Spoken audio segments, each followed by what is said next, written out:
Hello. Hey, I got something to say. Oh my gosh, I gotta change this up. This light is gonna be in your eyes. We want to make sure you can focus in on everything, don't we? Right? Is that better? Do you like that better? There we go. Susan Sandler is in the house again, back by popular demand. I just love her. Every time I talk with her, my mind just like explodes because we have so much fun. Always have something else to think about for self growth. So, what could be better than that, right? What could be better than that? Hi. Hi. You look awesome again. I almost wore green. Good thing I did it. Why? Then they wouldn't be able to distinguish us with our curly hair, you know. Look, I have your jacket on with my dress. Nice. And it matches the rails. Come on. So you can't see my. Somebody said to me, they wrote last time, if you wear a jacket, they won't be able to see your bra strap. Oh. Oh. So how was your day? It was What about? it was great. Yeah. Anything stick out? Yes. Yes. Something did stick out. And it wasn't my bra strap. Okay. I'm listening. All ears. Well, I got my hair fussed with. That's what Joey calls it. He calls it being fussed with, as opposed to getting your hair done or styled or whatever. And I had this. It does look great. It does look great. I won't take any credit for this, but I had this hairstylist who is so intelligent because she has gathered together all this intelligence from all the people that she has been styling over the years. And she is a source of such wisdom for me that Wow. I just adore her. Yeah. Isn't that great that when you're going and getting your hair done, you can't wait to see the person? Oh my goodness. And I leave feeling changed because she's so wise. And in addition to in addition to being knowledgeable about things that ordinarily people are knowledgeable about, she is also very generous with her knowledge and can engage in a conversation like you and I do. That really changes you. You hear something at a different level when we can stay curious and when we have someone who is just such an engaging human being. If I found that person, not that I don't like where I go, but I don't go that often, maybe I'd want to go get my hair cut and colored and fussed with more. Yes. Because right now I do not like going. Yeah. I don't like it. Yeah. No, that I would like, baby. That I would like. Yeah. All right. Sissy. Yes. So today, Susan gave me the topic we're going to talk about. We are hoping to do this more often, and so it's going to be an even exchange of dialogue, but I love this topic because I talk about it all the time, and it's a big one. So we'll get in as much as we can, and I do have a few questions for you, but the power of patterns, and what I love, because I can relate to it, and I want you to tell us more about how you said you noticed it by learning recently how to move pain-free, the importance of powerful patterns. Tell me more.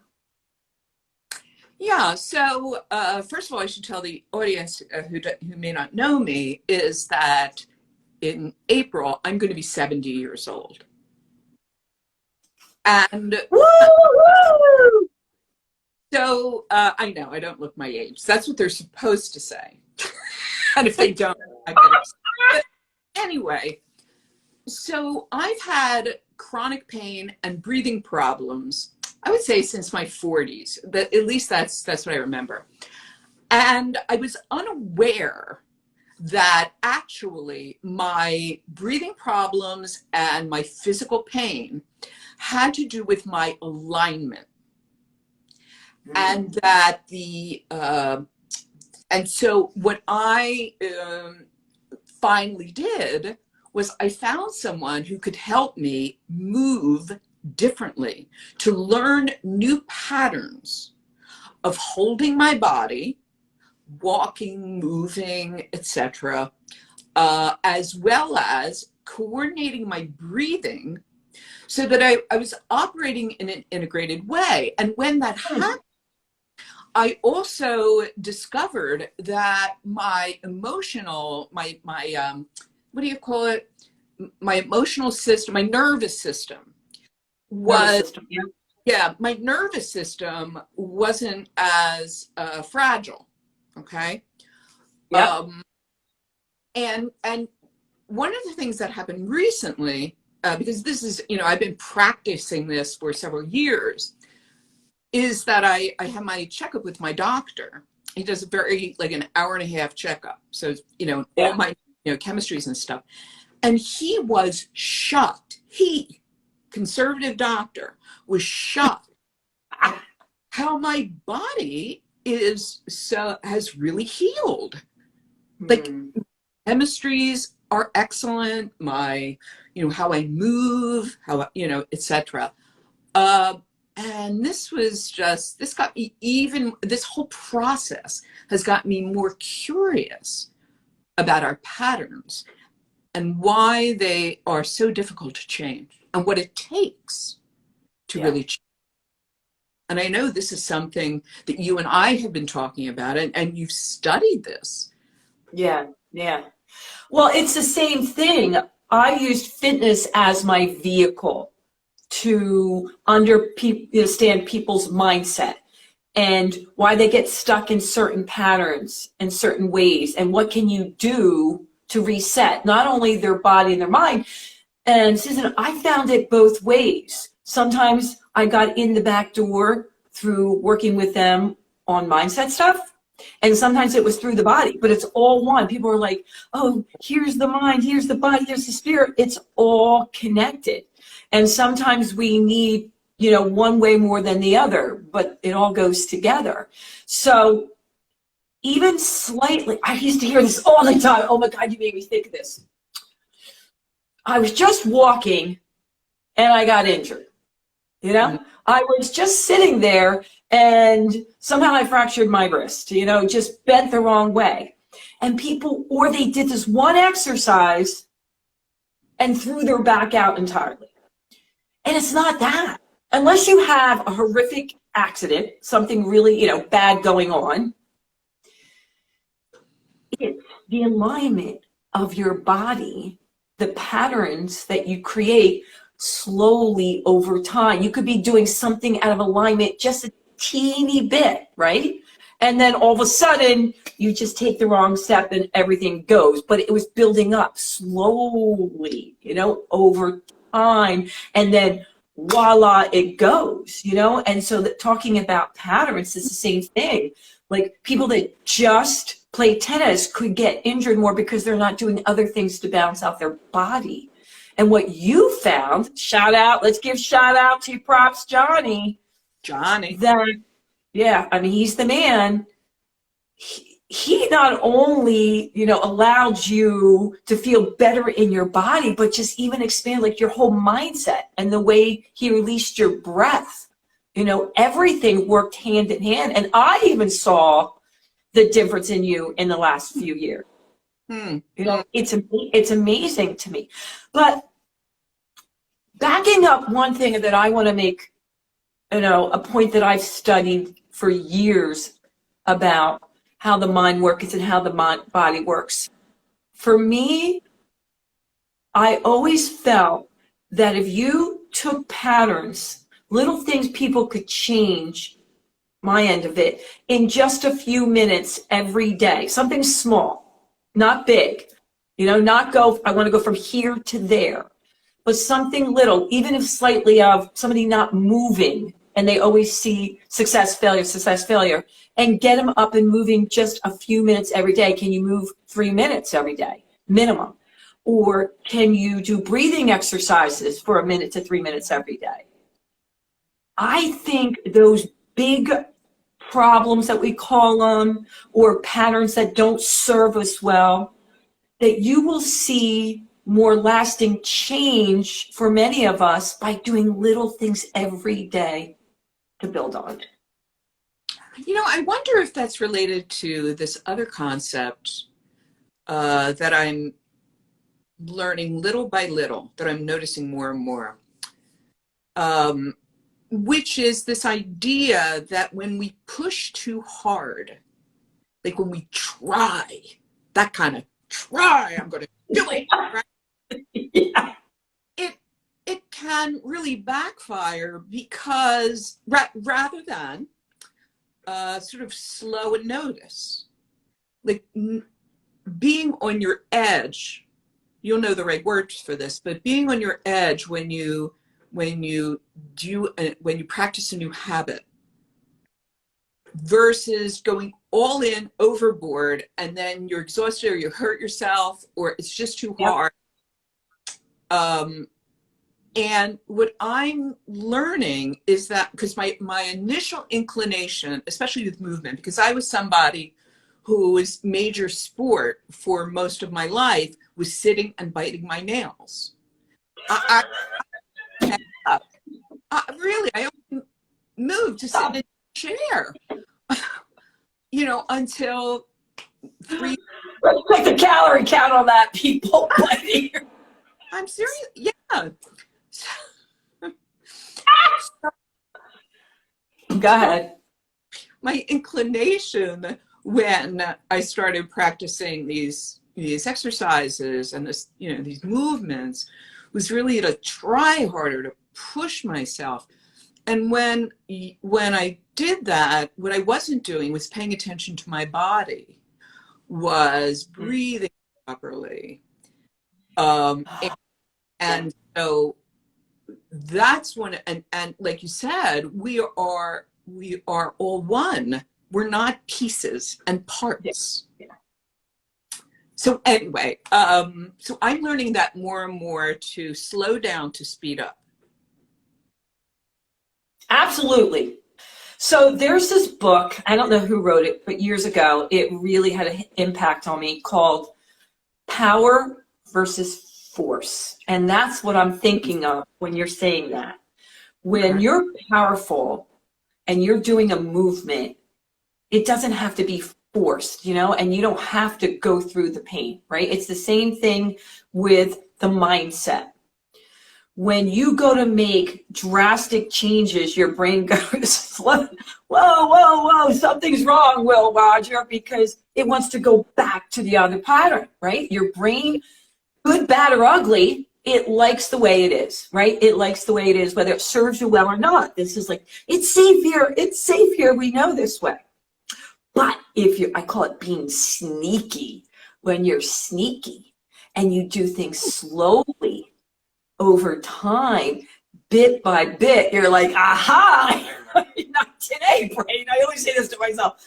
Me and my brain have many conversations. Not today, brain, because it got in there without it being like noticed. It's slowly, okay, that's not going to be so bad. That's not a big change. Does that make sense? That's not so big, you know?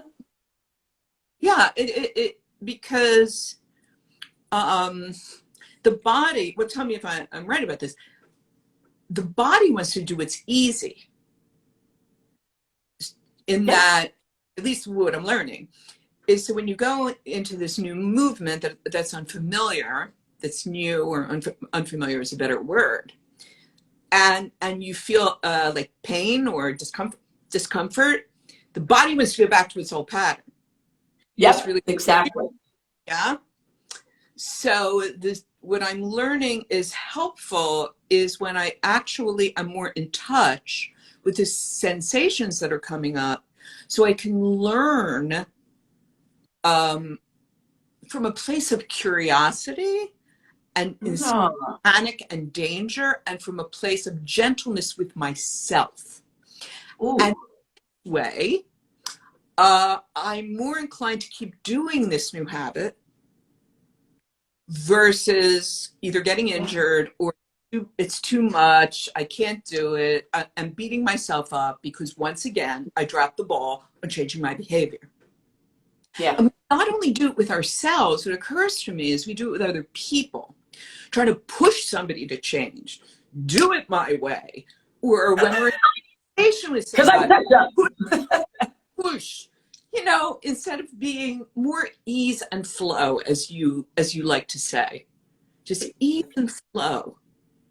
Just listen, be slower. You know, I constantly say to people, I was watching, I'm a little, I don't want to say nosy, but I like to observe people when they don't know I'm observing. So I was sitting at the park the other day, and I'm watching his father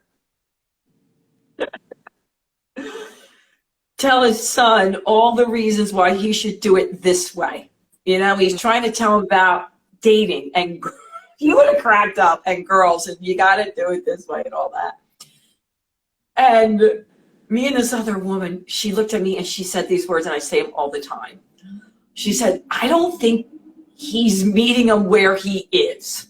You know, and we talk about that. Like, you got to meet someone where they are. You know, it's not about you and your journey. And one thing that you're very gifted at, and we were talking about last time, is in order to do that, you can't judge where they are, and you have to listen to them. You know, instead of talking at them, what this guy was. Yeah. And then I think he caught me listening, so I got back on my bike, and it was just hysterical, you know, because this little boy, he was like 12 or 13, was just sitting there. And I'm thinking, doesn't his dad realize that he's tuning him out? He has no idea what he's talking about. What it's like dating from when he was in 1959. And that was before the internet. But I want to switch gears here because you also mentioned to me that you really have been working on not letting your emotions drive your life, which is also the same thing as patterns. Like, something happened, here's my emotional pattern, this is what I go to, and then I react this way. So I want to talk personally about how you feel that affects your life and the change that has happened that's been positive for you by not letting that happen. Right. Well, I would begin by saying that one of the things I've learned is that your emotions have no IQ. They're not rational. They smart. Yeah. But we add meaning and story to our emotions, which, you know, are, thank God we have them, because they were there to help us survive by being hyper alert to danger.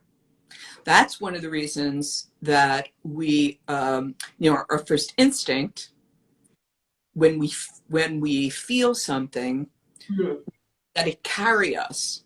And that's how I lived my life for so long.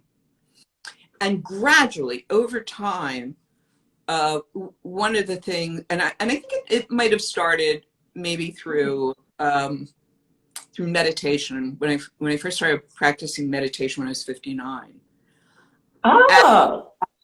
And I began to experience that if we can calm our nervous system and just stay aware and be in the present moment more, our emotional state doesn't hijack us and make decisions that are really not in our best interest.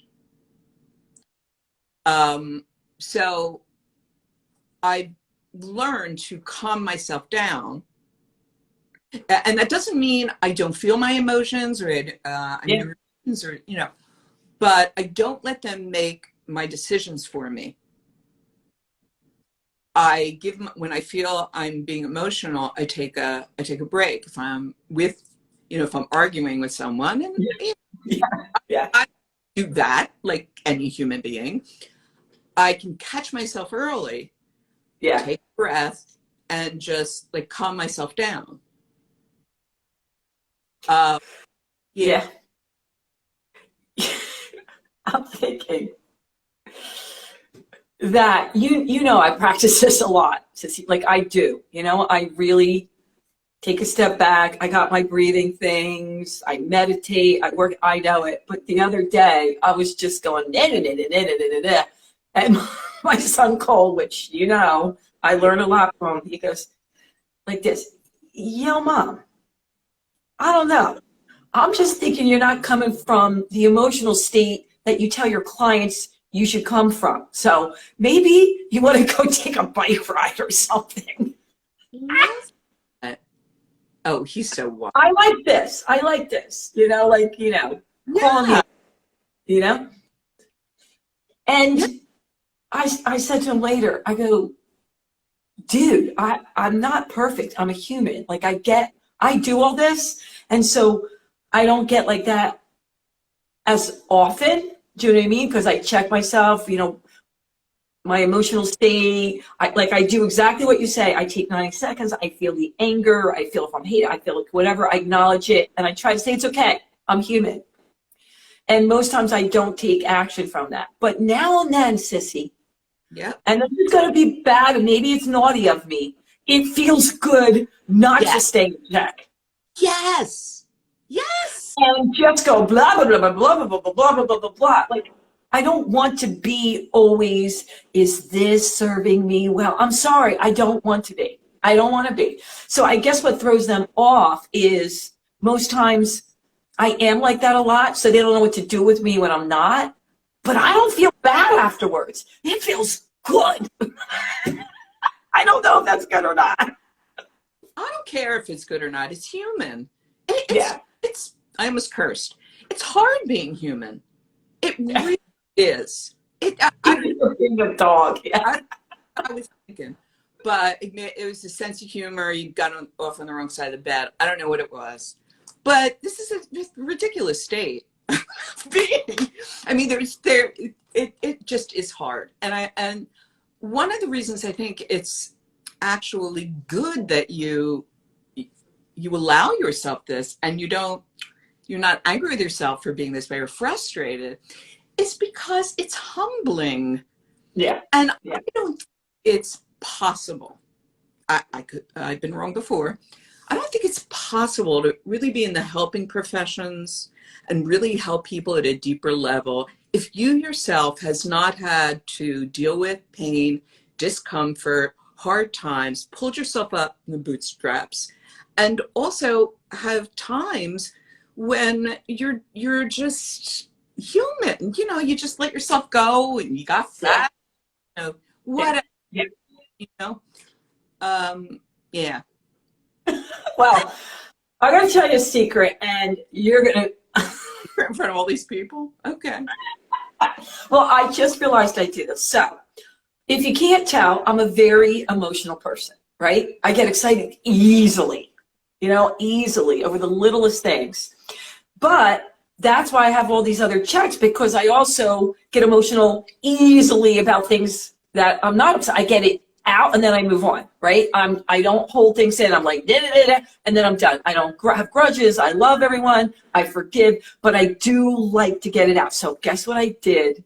And I forgot that I've been doing this for years now. I guess I have to tell them. I'm thinking should I? All right. I ride my bike, and a lot of times I do talk to people. You know that while I'm riding my bike. Yeah, but a lot of times I'm not talking to people. And I have my headset on, and I'm venting and talking out loud either to myself or God, who I call Neil. But people don't think I'm as crazy because I got my headset in.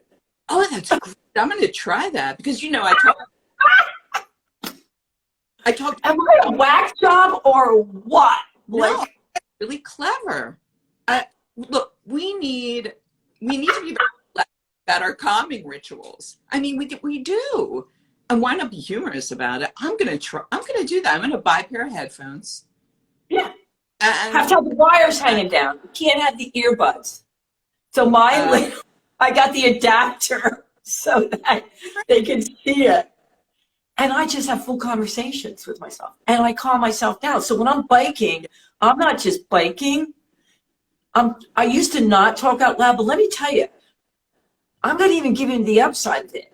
When I do that and talk out loud, I could be doing part of my speech, working through stuff with a client, my kids, my family, but a lot of my creative ideas come more when I'm alone talking out loud. Yeah, I can relate to that, as you well know. Can I tell them? Please. I think it's juicy. So we used to talk a lot, right? We call each other a lot, and we whatever, and we crack each other up. And one time, a couple weeks ago, I was biking and talking to her, so I can't hang it up, right? There's no, like, if she doesn't hang up, I don't hang up. And next thing I know, she's having this full conversation. She's like, okay, somebody's at the door. I guess that's the Postmates guy, but she's not talking to me. She's talking to herself. And then you're like, okay, grab the fork, grab the knife. I'm going to sit here. And I was like, hang up the phone, hang up the phone. And you didn't even know it was on. So I was laughing so hard. I'm like, I don't know what she's going to do next. So I literally got off my bike on a hill to hang up the phone. Oh my God. So you talk yourself through things too. Oh, yes. But I wasn't aware of how much I do it. And I even do it when Joe's here, my main squeeze Joe, when he's here, I talk to myself even though he's there. But I wasn't aware that I did it. And like sometimes, like he'll just, recently, after I told him this story, he said, oh yeah, you do this all the time. Oh. Then It's a sign of intelligence. Yes. Yes, that's right. Yeah. I'm going. Yeah. Especially, living alone, and being someone who chronically, had anxiety. It calms me down. I reassure myself. I'll say, oh, that was good. Good girl. Time. Oh my God, you cracked me up. Did you say good girl? Like, do you say that to yourself out loud too? Oh, good girl. You see that? That when you take breaths, like I reinforce myself, but I was not aware how much I do it until very recently. Women do. Well, I'm glad that we have that in common. Another thing, right, that we have in common. All right. So, Susan, before I go, I want to recap because there's a lot of pearls of wisdom that came out of it. And so I'm getting some questions here that are coming in. They email me and they want to know, so backing up with what you can do to create these powerful patterns that serve you well. And you talked about movement. Can you give them any suggestion from you of what they want to know what they can start out with as far as the movement they want to know? Well, this is tricky because this is not an area of expertise. And my inclination is to find someone who is an expert and is a good teacher and at least get some guidance. So I'm very big on guidance. Yeah. Yeah. And oh my goodness, I've had so much guidance in my life, and some of it works and some of it doesn't. And when it doesn't, it's typically because either I'm not ready, the person does not have the level of expertise or the style that I need. So I really encourage people to get guidance because these patterns we're unaware of them. Now, there's stuff, in terms of like meditation, and I strongly believe in meditation. Yeah. And apps and things like that you can start with. And at the same time, if you have some really ingrained habits, it's helpful to have guidance. And it's also helpful to have a community of support. Other like-minded people also work on a similar change? You know, I'm so glad you said that, because I remember, now here I am, teaching many classes, fitness expert, mental health coach, and I never thought to have someone for me, right? This is what I do for a living. And one day I went to a competition, and I must have been in my 40s. And the guy goes, who can come up here and demonstrate some exercises? And he said, well, it's really great, except for you're misaligned with your squat. And I'm thinking, what? I teach this for a living. I teach how to squat, because that to me is like push-ups and squats are so, not right most of the time, and lunges. He goes, no, you're not. And if you do this, this, and this, you're going to save your knees, and you're going to get more of it, and you're going to, be aligned, prevent injury, and burn more calories. And I went back, and I kept practicing and practicing. And what I found out is it's very difficult, even if you've done this for a living, to see yourself. Yes. And so years later, I worked with someone who I call, he's my mentor, my coach, for mindset and then in the physical. And it helped me tremendously. I learned things about my body that I wasn't even aware of, and thought patterns. And then that is what my aha moment, that everyone can benefit over having not just a community, but someone just looking in on them specifically. Everyone. We cannot change what we're not aware of. Yes. And I wasn't aware. How can we be? We're in our patterns. Yep. And it's the same thing for the mindset. There's certain things that maybe, yes, I've practiced a system and I will catch sooner. But I also work with someone because there's things, especially if it's difficult for you or you're blocking it out, you just don't see or don't want to see. That's right. I'm pretty sure you'll agree with me, but if you don't, that's always great. We can handle that. I'm always practicing the same thing over and over again. Most of the things that were really substantive to my shifting my way of being, if I don't keep practicing them, I lose it. And absolutely, absolutely. That's the excitement and juice of life. If it came easy, I'd be friggin' bored. Yeah,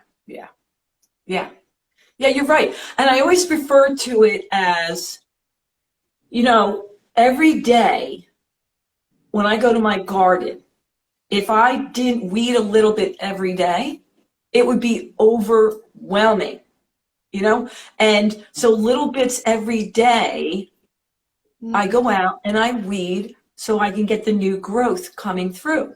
And it really just empowers me to see that. Because if I just kept letting the weeds grow, it will actually strangle the health and the growth of the new plants coming up. But when I go in and I weed and give it space, there's more growth that comes up. And I wish I should have sent a picture in. I think it's called a canis maybe, but it starts from a bulb. We're talking like a bulb I planted in the ground. It has to be now 7-8 feet tall from a bulb. But it started not growing correctly. And then I realized there was all these weeds around it. And it made me think of my mindset, that every day, just a little bit, I'm aware of what I spend time, like you said, Sissy, I spend time really being honest with what's going on up there. I don't deny it anymore. I used to push it away. Only joy. Pippy, pippy, joy, joy. I don't do that anymore. I sit with it. I'm honest with how I'm feeling. If I'm frustrated, I'm angry. And then I ask myself what I need. Sometimes it's to write, sometimes it's to journal, like talk to myself, call a friend, call my sissy. But I'm really honest and authentic with where I am. And I call that, and that's what I call picking my weeds. And when I do that, it's been more magical for me to allow the other growth to come through, that I can have, I'm going to get all upset, that I can have, I don't know why I'm getting so upset, that I can have more pure joy in my life because I'm not denying the pain and suffering and the hurt I feel, that I actually really feel it. And that's where I came up with it when I was picking my weeds. And now if you could talk. Oh, Sissy, there's nothing else to say. There's nothing else to say. Wow. That really helps me. That, I don't know if it's an analogy or a metaphor. I think it's a metaphor. Thank you for having a joke.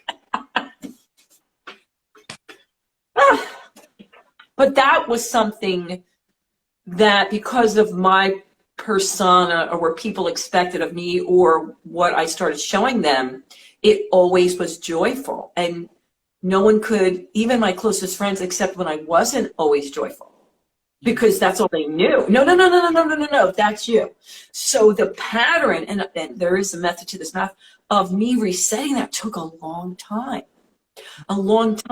little by little, to allow myself to feel anger, upset, frustration, sadness, resentment, whatever it is, because I wouldn't allow it. And then just small changes, and then all of a sudden I was ready. I was ready for the floodgates to open up and feel more of it, which allowed more of that. And I think that's why, for me, I have so many things in my life that do that kind of balance, like gardening. That is that analogy or whatever that I do. When I go out there and I weed, all these things come up to me, these thoughts and these patterns. And so I say to people, there is just not one way to have mental and physical fitness. You don't have to just sit or write and meditate or journal. Yes, I love all that. But some of my best revolutions come when I'm biking and talking to myself or in the garden. So find your way. Wow. Like you love. And every time I see you or talk to you afterwards, you have two things that I know from the outside right now that you love doing. And that is three now. I found out about the hair. One is classes with Johnny. And two, you have a great masseuse, I think it is, a massage therapist. Yeah. And three, now your hairdresser. And those people, I can feel like it's like you reset, you reconnect. And so you have your way that's different than my way. Yeah. You have, when I'm noticing as you were talking, is that I am going to be doing more work on what you just said, which is really not just allowing some of the harder feelings to emerge, but really thanking them. And learning. Yeah, being grateful that they're there. Yeah. I'm still overcoming my people-pleasing issue. That's a lifetime. We're going to be on that for doing that. Lessen it. I'll be on my deathbed going, but do you like me? Do you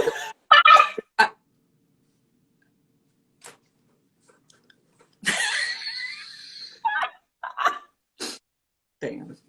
Okay, I'm going to leave you on the note so that you'll get what's really going on here, and you're going to laugh at this. So I had a meeting before this, and the woman said, oh, there's going to be other entrepreneurs that are coming, and I did not know that, to the Zoom meeting, and they're going to be dressed fancy, right? Okay, fancy. So I didn't have time. So I can't even get up. So I had blue sweatpants on, and I ran upstairs, threw this dress on, realized it's like a size 0. I can't fit in it. So I couldn't zipper up the back, so then I threw on your jacket. Okay. And so I have this dress around my waist, and then I threw on pearls. And they were like, oh my God, she looks so professional. Well, I forgot this was my outfit. And here I am with my sweats down by my butt crack, the dress up to here, and somebody came to the door, No. and I answered the door, and it was, he says to me, quote unquote, "Well, you're having a fun day."